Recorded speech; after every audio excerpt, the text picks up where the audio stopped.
Bonjour et bienvenue dans Faut pas croire. Aux États-Unis, des centaines de milliers de personnes se préparent à la fin du monde. Ils ont fait des réserves de nourriture, s'entraînent à survivre dans la nature ou ont déjà acheté leur bunker pour faire face aux catastrophes. Est-ce que c'est une bizarrerie américaine, une fin du monde de plus, ou est-ce l'une des réponses au risque global d'effondrement de notre société thermo-industrielle? Regardez ce reportage de Nicolas Rossier, on en parle juste après.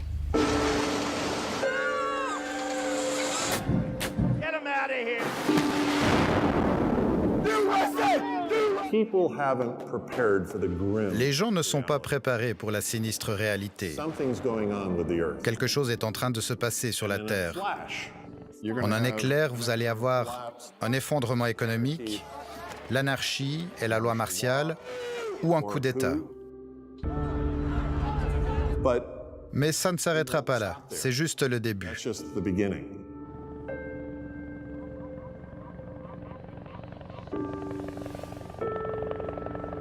Go ahead. I would give you a courtesy ride. One adult male with 775 High Street. John Adama est un entrepreneur high-tech de 38 ans. Après avoir fait fortune dans la Silicon Valley, il a créé il y a 2 ans le site theprepared.com, un guide de survie en ligne pour que les internautes puissent se préparer au pire. Le site theprepared.com est juste une liste de guides gratuits et d'articles. Ainsi, je veux que ma famille soit mieux préparée en cas d'urgence. Où est-ce que je commence? Qu'est-ce que je fais? Je crois vraiment qu'il y a des problèmes et je crois que les gens n'y sont pas préparés. La structure capitaliste nous a bien servi, cela a été un bon système. Mais nous commençons à voir qu'il est en train d'échouer et qu'il n'est pas durable. Des gens ont compris comment optimiser le système et faire de l'argent. Et c'est pourquoi nous sommes en train de voir l'écart entre riches et pauvres se creuser. Ce phénomène est combiné avec les changements technologiques. Au niveau du gouvernement fédéral, j'ai étudié ce qui va arriver aux emplois de la classe moyenne avec le développement de l'intelligence artificielle et de l'automatisation. Prenez par exemple conducteur de camion, c'est le premier job de ce pays. Et les évaluations montrent que 50 000 conducteurs par mois vont bientôt perdre leur emploi sans obtenir un travail de remplacement.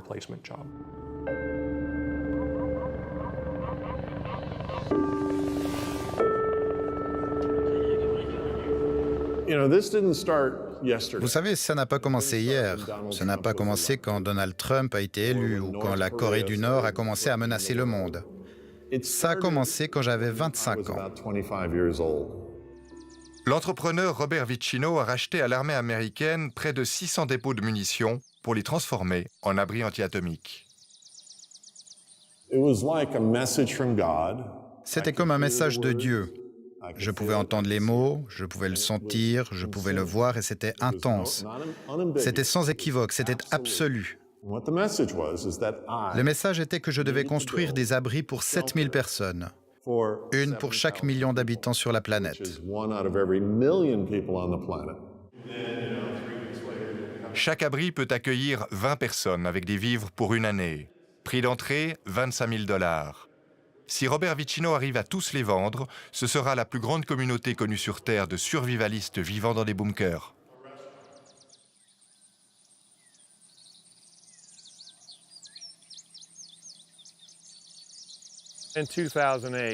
En 2008, l'économie a plongé avec Wall Street. Et je suis indépendant. J'avais une petite imprimerie qui était notre principale source de revenus à ma femme et moi. Elle a financé notre maison, elle a tout financé. Et quand l'économie a chuté, nous avons tout perdu. Le monde évolue en fonction des événements.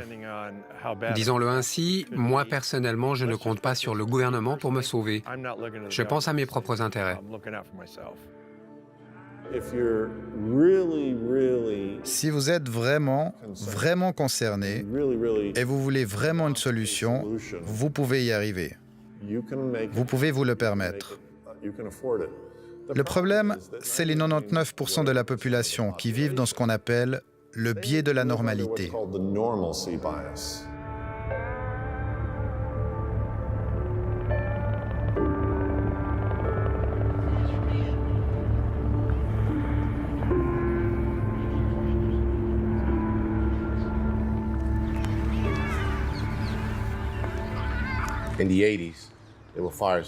Dans les années 80, il y avait des feux partout. Je me souviens que vous pouviez regarder n'importe quand par la fenêtre et voir un panache de fumée quelque part dans la ville la nuit. Donc j'avais un sac prêt avec mes jouets. C'était à l'époque des Transformers. C'était mon premier sac d'urgence. C'est toujours bon d'avoir une hache, on ne sait jamais. Des gants de travail n'ont pas besoin d'être aussi épais. Ceux-ci sont assez convenables en hiver, surtout quand vous utilisez la hache. Ça, c'est un petit couteau multi-usage. Pour commencer un feu, vous prenez le dos du couteau et...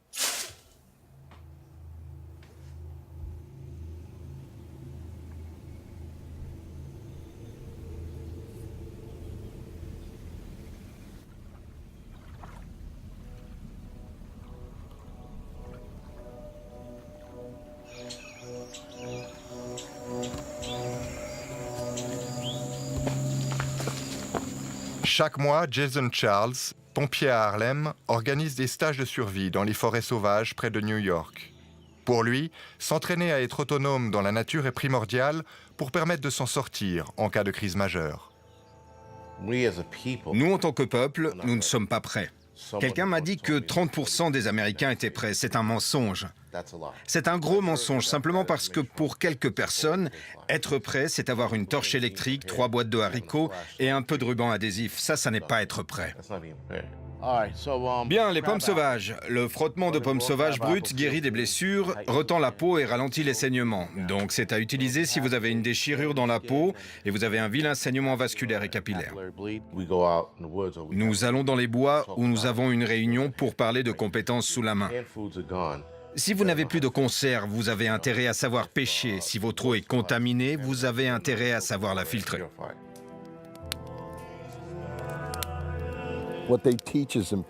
Ce qu'il enseigne est important pour tout le monde. Vous savez comment survivre dans les bois?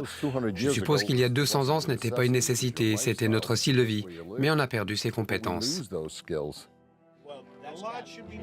Ce n'est pas une bande de malades mentaux, ce sont des personnes qui ont les pieds sur terre. Et je pense que beaucoup de monde commence à se rendre compte qu'ils doivent se préparer.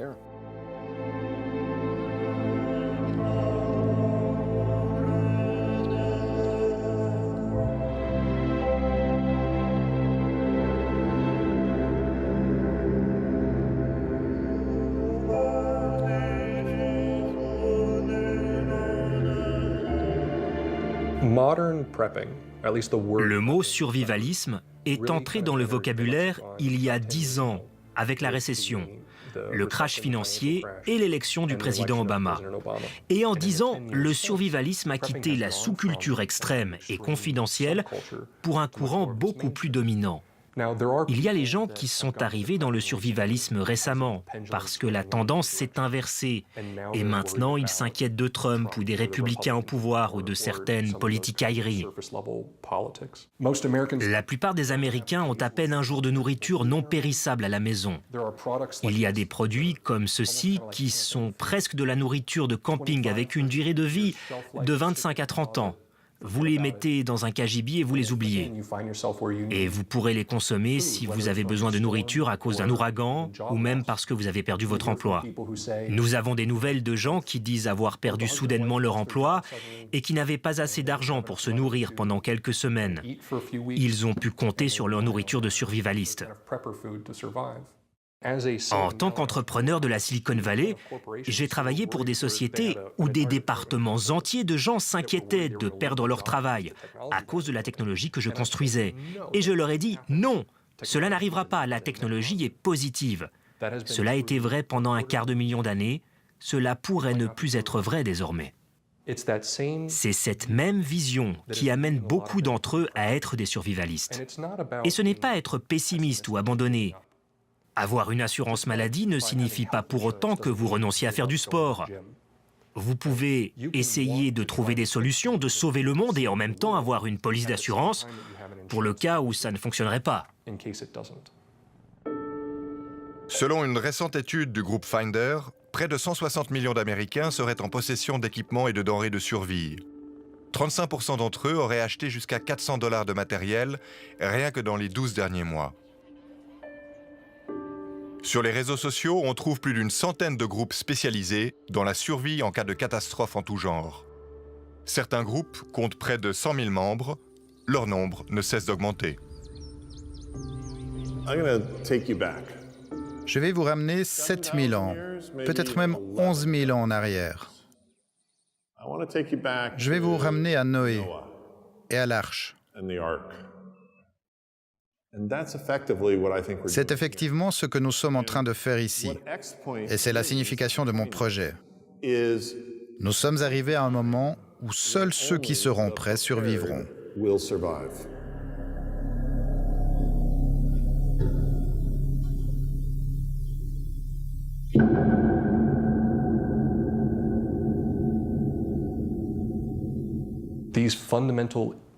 Ces choses fondamentalement dangereuses auxquelles nous faisons face, parce que nous ne sommes pas équipés pour les résoudre aujourd'hui, je pense, comme beaucoup, qu'elles vont empirer avant de s'améliorer.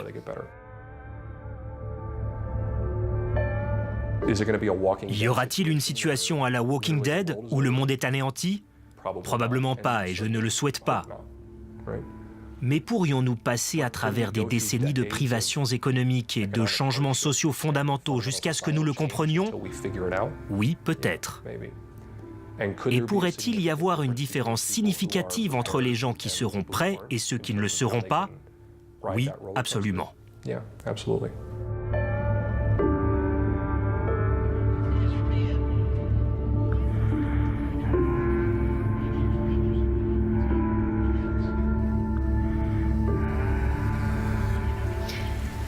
Bonjour Pablo Servigne. Bonjour. Alors vous êtes ingénieur agronome, biologiste de formation et vous vous dites aujourd'hui collapsologue. Rapidement, collapsologue, qu'est-ce que c'est? Mais moi j'ai une formation scientifique et en quittant le monde académique en 2008, je me suis intéressé un peu à toutes les catastrophes, que ce soit climatique, biodiversité, énergie, etc. Et avec Raphaël Stevens, mon ami, nous avons fait une synthèse des grandes catastrophes et d'un possible effondrement de notre société industrielle. Et c'est ce qu'on a appelé donc, la science de l'effondrement de notre société, la collapsologie. De collapse en anglais, effondrement. Effectivement, alors vous parliez de Raphaël Stevens, il a coécrit ce livre « Comment tout peut s'effondrer », petit manuel de collapsologie à l'intention des générations présentes. C'est paru aux éditions du Seuil. Alors, c'est vrai qu'on ne sort pas tout à fait indemne de la lecture de ce livre, je dois vous l'avouer, c'est assez déstabilisant. Alors, vous n'êtes pas américain, vous ne vivez pas dans un bunker, et puis pourtant, vous partagez le constat des personnes qu'on vient de voir. En gros, notre monde va s'effondrer. Oui, le monde tel qu'on le connaît, je pense que toute la société industrielle, et peut-être plus, parce qu'il y a la question climatique et la question nucléaire sont les deux questions qui peuvent faire en sorte que même l'humanité entière, voire la majorité des espèces sur Terre, puisse disparaître. En fait, c'est une question qui est, voilà, qu'est-ce qui va s'effondrer, notre civilisation industrielle ou plus? Là, c'est ouvert. Mais c'est vrai que je partage un petit peu ces craintes. Et alors, chez les survivalistes, il y a beaucoup de tendances. Hein. Il y en a qui ont peur des astéroïdes, d'autres des crashs financiers, d'autres de l'inversion des pôles magnétiques, etc. etc. Moi, je pense qu'il peut y avoir des chocs systémiques et qui commenceront par la finance, l'économie, des problèmes socio-économiques, politiques, mais qu'en toile de fond, il y a la question climatique, il ne faut pas oublier, et la question des écosystèmes, des pollutions, du manque d'eau, etc. Et le problème, c'est que tout est lié. Nous essayons de penser ça de manière systémique. Et finalement, c'est rarement fait. On pense de manière cloisonnée. On invite un spécialiste du climat, un spécialiste de l'énergie. Mais on ne discute jamais des interactions. Voilà, vous avez travaillé dans l'inter ou la transdisciplinarité, ce qui vous permet d'arriver à ce constat. On va revenir sur ce qui risque de s'effondrer. J'aimerais aussi accueillir Kim Pash. Bonjour. Bonjour. Alors vous avez aussi un titre un peu particulier. Vous êtes archéologue expérimental, comme ça, comme vous vous définissez. Ouais, ça pourrait être une définition. Voilà. Gardien des savoirs ancestraux aussi. Ça, j'aime mieux. Déjà, ouais, ça me plaît plus, c'est plus poétique. C'est vrai. Alors vous vivez la moitié de l'année, en gros, un peu plus même dans le Yukon, où vous chassez, pêchez, fabriquez vos vêtements, vos outils, vous vivez en autarcie. Est-ce que vous êtes un survivaliste? Non, en tout cas, peut-être les gens m'appellent comme ça, mais moi je ne me considère pas du tout comme survivaliste. Pourquoi? parce que ma démarche est celle plus poétique justement d'un retour à la nature, pas d'une fuite de quelque chose. Le survivalisme pour moi c'est surtout, alors bon il y a plein effectivement de survivalisme différents, mais le mien est surtout, il n'y a pas de fuite pour moi si vous voulez. Moi il y a vraiment essayer de se rapprocher d'une nature qui d'une nature aide ses habitants, qui ne sont pas que des non-humains, parce qu'il y a aussi des humains, les peuples racines, qui vivent encore très proches de la nature, qui ont sans doute beaucoup de choses à nous apprendre, justement, sur notre trajectoire, et qui vient peut-être alimenter les questions dont tu parlais à l'instant. Est-ce que vous partagez le constat que fait Pablo Servigne? Oui, notre société telle qu'on la connaît actuellement a de grandes chances de disparaître ou de s'effondrer. Je peux la partager, mais en fait, au risque de vous surprendre, plus j'avance, moins ça me semble pertinent. Je sais que ça peut paraître un peu provocateur de dire ça comme ça, mais... C'est-à-dire que je me rends compte que quelque part, ce qui sous-tend cette réflexion, souvent, c'est des mécanismes qui sont ceux de notre société moderne, ceux de l'Occident, et que finalement, c'est ces mêmes mécanismes qui sans doute nous ont amenés là où on est aujourd'hui. Et que quelque part, il y a une certaine continuité, alors que par ailleurs, on a souvent l'impression de gens décalés. Mais moi, dans le reportage qu'on vient de voir, j'ai l'impression qu'il y a une continuité, en fait. Si vous voulez, tu parlais de systémique. Pour moi, ce système, forcément, a des paratonnerres ou des fusibles, appelons-les comme on veut, qui sautent à un moment où le système montre des fragilités. En gros, penser la catastrophe, c'est être l'héritier de la pensée qui a amené à la société d'aujourd'hui. C'est ça que vous dites? J'aurais tendance à penser ça. Ouais. Mais je me méfie. Je peux peut-être avoir une autre façon de voir ça dans 10 ans. Vous nous aviez expliqué, en quelque sorte, que vous avez quitté le milieu académique pour justement essayer de traverser les disciplines pour vous rendre compte de ce qui nous attendait. Mais en fait, vous fondez sur quoi vos prédictions, si je peux parler de prédictions? Oui, c'est pas tellement des prédictions. J'essaye de... Notre but, c'était d'être le plus lucide possible pour pouvoir aborder les tempêtes, j'appelle ça entre guillemets, mais les catastrophes de manière plus réaliste, la plus sereine possible, pour qu'on réagissent collectivement de manière raisonnable et ne pas tomber dans le déni. Mais vous fondez sur des études scientifiques? Oui, c'était ça le but. On a fait une compilation de tout ce que les scientifiques disaient. Alors, comme je disais, les climatologues, les spécialistes du pétrole disent qu'il y a encore du pétrole, mais en fait, on a découvert qu'on n'aura peut-être pas la possibilité de l'extraire parce qu'on n'a pas assez d'énergie pour l'extraire. Donc, il y a un mur thermodynamique, il y a un mur financier parce que notre puissance financière est trop fragile pour extraire ce pétrole. Donc, si on n'a pas d'énergie fossile, comment on va faire pour se chauffer, se nourrir, se déplacer, se vêtir, etc. Toute notre civilisation est basée là-dessus, notre société aujourd'hui. Et en fait, un chiffre sur le pétrole, c'est que nous, les Européens moyens, on a environ, en équivalent énergie en joules, 400 esclaves chacun, des esclaves énergétiques. On consomme en pétrole, en énergie fossile, l'équivalent de 400 personnes qui travaillent pour nous chaque jour, pour chacun de nous. On est tous des pharaons en quelque sorte, pour nous déplacer, nous chauffer, nous vêtir, etc. Et donc, sans la puissance des énergies fossiles, notre vie, elle ne ressemblerait pas du tout à celle qu'on a maintenant. Et donc, la question que posent les survivalistes, c'est une bonne question. C'est si la société industrielle venait à disparaître, comment moi je pourrais vivre? Alors en Europe, il y a moins de forêts, donc on n'est pas trop dans les mêmes questions, mais comment on fait en ville? Comment on fait pour moins dépendre finalement d'un système industriel? Moi je vivais en ville en fait. J'ai quitté la ville avec ma famille, on est allé dans la montagne et je me rends compte que ça prend des années. C'est très très dur de revenir vers le sauvage, de revenir vers les vraies choses. Ça, c'est une anticipation de votre part. Vous êtes allé à la campagne en vous disant, c'est peut-être comme ça qu'on sera amené à vivre plus proche de la nature. Peut-être, il y avait un peu de ça. Déjà, ça fait du bien pour les jeunes enfants. Et puis, c'est vrai qu'il y a la question de moins dépendre d'une société qui, en plus, est devenue toxique. Donc, c'est aussi se retirer pour ne pas participer à quelque chose qui détruit la planète et qui nous détruit. Donc... Il y a une question que je dois vous poser à tous les deux d'ailleurs, parce que vous dites avec plus ou moins de nuances que le monde qu'on connaît va disparaître. Vous êtes tous les deux papas d'enfants en bas âge, mais pourquoi? Pourquoi mettre au monde des enfants dans un monde aussi incertain pour le moins? Mais moi, on me pose souvent la question, et pour moi, les enfants s'en sortiront très bien et comprendront leur monde. Ils se débrouilleront, donc c'est plutôt un élan de vie. Moi, quand on me demande si je suis survivaliste, je comprends les survivalistes, je comprends cette attitude, mais moi, je me dirais plutôt vivaliste. J'ai pas envie de survivre, j'ai envie de vivre.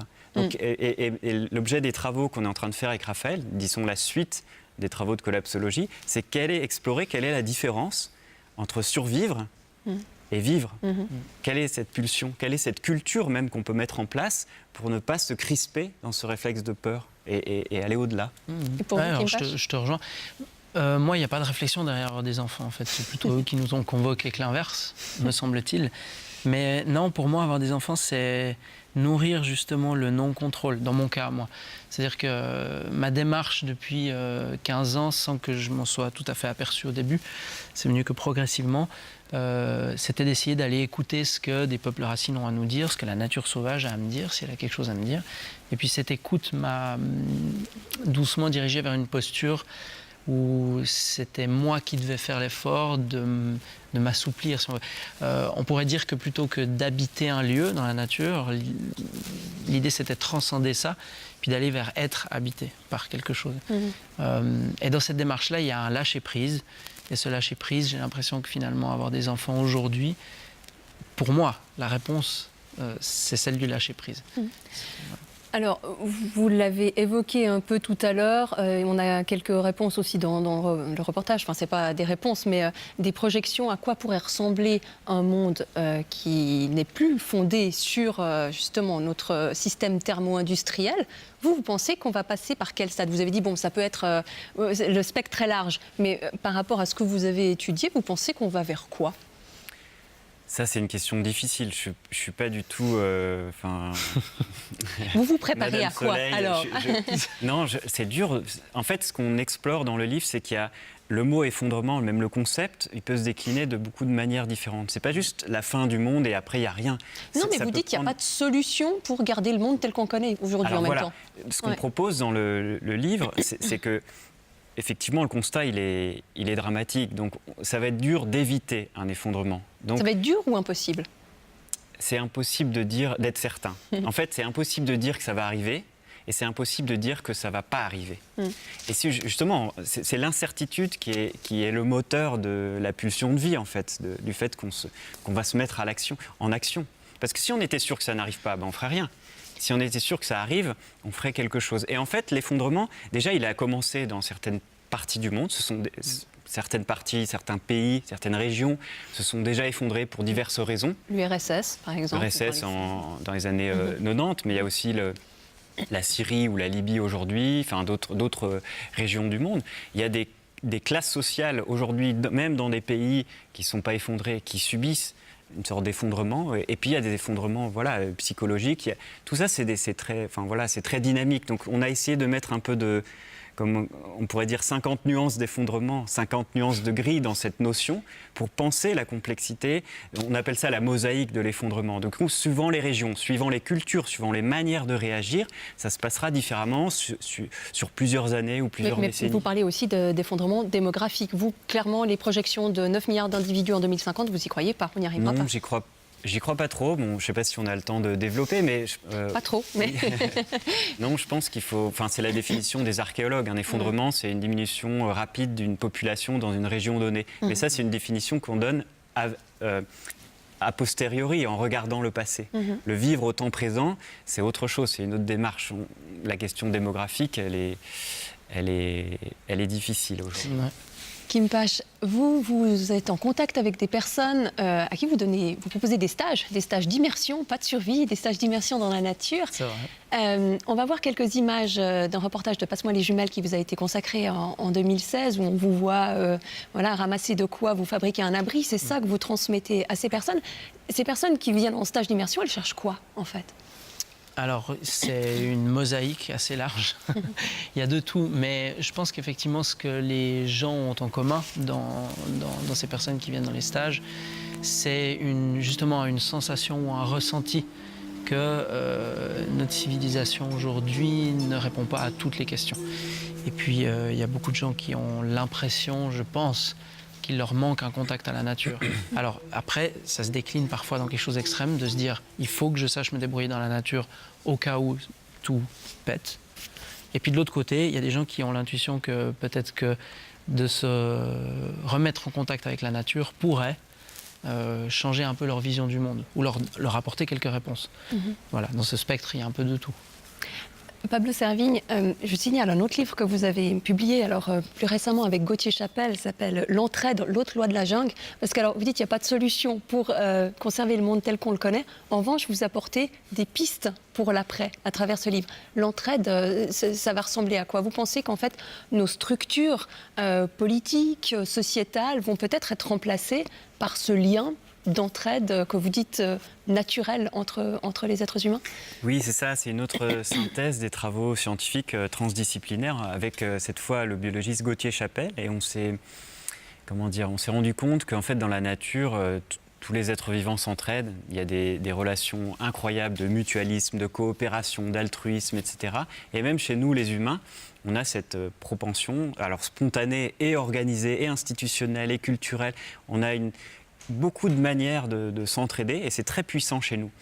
Et alors, cette question, elle vient en fait heurter la question collapsologique. Si tout s'effondre, est-ce qu'on va tous s'entretuer? Et c'est une question qui revient souvent en conférence, qu'on me pose souvent. On a cet imaginaire dans le reportage, il parlait d'un avenir Walking Dead, d'un film de zombies, où effectivement on a tous un fusil, on essaye de survivre et tous les voisins sont potentiellement des ennemis, etc. Et c'est une vision du monde très sombre, de la nature humaine, de la nature en général, que la croyance, je dis bien croyance, que l'être humain est profondément égoïste, agressif, que la nature c'est une arène impitoyable où il y a des gladiateurs qui se battent en permanence. Et ce que montrent les travaux en biologie, en anthropologie, en économie, en sciences politiques, en sociologie, etc., tout ça montre que en fait, en cas de catastrophe, c'est plutôt l'entraide qui oui, on a mis surgit. Trop l'accent sur la compétition, on a mis les lunettes de la compétition. Oui. Et si on met les projecteurs sur cette autre face, c'est énorme et ça fait du bien. Ça nous montre que ce qu'on nous a raconté depuis qu'on est petit, c'est des bêtises. On n'est pas un être ultra compétitif. On a les deux. Il ne s'agit pas de nier qu'il n'y a pas de compétition. Mais effectivement, on a une tendance spontanée en cas de catastrophe. C'est montré par les sociologues, les psychologues. Il y a une tendance à l'altruisme en cas de catastrophe. Et ça va à l'encontre de ce que pensent, de ce que croient beaucoup de survivalistes. Et beaucoup de monde, de façon générale. En général. Kim Pache, Pablo Servigne parlait tout à l'heure d'imaginaire de ces films de Walking Dead. Et finalement, est-ce qu'il n'y a pas toute une idéologie, une mythologie à changer? On est très fondé sur les monothéismes qui ont influencé notre façon de voir les choses, sur une idéologie du progrès héritée du 19e. Vous vous dites qu'il faut changer de lunettes, là aussi. Oui, effectivement. Alors on est très complémentaires dans nos travaux, j'ai l'impression. Effectivement, moi je me base beaucoup sur notre passé, essayer de comprendre d'où on vient. Qu'est-ce qui fait qu'aujourd'hui, qu'est-ce qui explique les réponses que nous donnons en tant que société aujourd'hui aux problèmes qui arrivent, qui émergent. Et effectivement, pour moi, il y a une vision qui sous-tend tout ça, qui sous-tend, selon moi, 10 ans de civilisation, parce que 10 000 ans, excusez-moi, de civilisation, parce qu'on peut remonter plus ou moins loin. Quand on parle d'anthropocène, on n'en parlera pas là, mais les gens le mettent à la révolution industrielle. Moi, carrément, je pense que c'est quelque chose qui est plus ancien, qui se situe il y a 10 000 ans avec le néolithique, l'arrivée de l'agriculture, où le paradigme de l'humain à ce moment-là, c'est de contrôler son environnement. Et effectivement, cette vision nous a porté, je pense, jusqu'ici, elle nous a porté plutôt bien. Mais aujourd'hui, je pense qu'il est temps de réenchanter un petit peu cette vision-là. Cette vision qui est justement du progrès, qui finalement fonctionne très bien pour le matériel, parce qu'on a une civilisation qui est incroyable au niveau technique, effectivement. On peut aller sur Mars, c'est impressionnant, certes, mais qui, dans le relationnel, est finalement assez pauvre.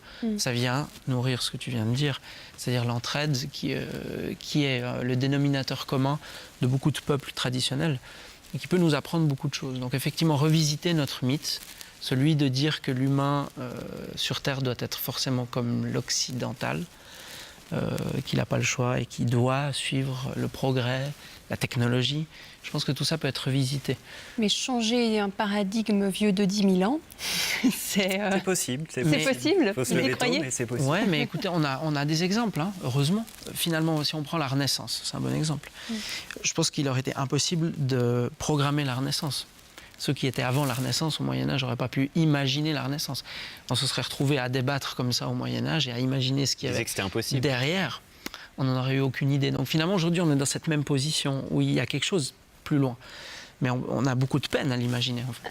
Donc voilà, peut-être qu'on va vers une nouvelle renaissance. Je vous remercie beaucoup, messieurs, d'avoir participé à cette émission. Kim Pache, je signale encore que vous avez aussi publié un livre qui s'appelle Art de vie sauvage, geste premier, paru aux éditions de Terran, et c'est signé avec Bernard Bertrand. Merci beaucoup.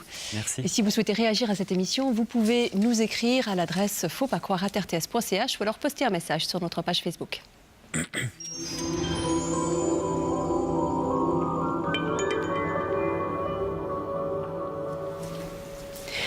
La semaine prochaine, nous plongerons au cœur de la forêt amazonienne avec une unité spéciale unique au monde, composée de biologistes, d'avocats, de botanistes. Le groupe spécialisé d'inspection de l'IBAMA lutte contre les crimes environnementaux en Amazonie brésilienne, fusil mitrailleur en bandoulière. À la semaine prochaine, d'ici là, portez-vous bien.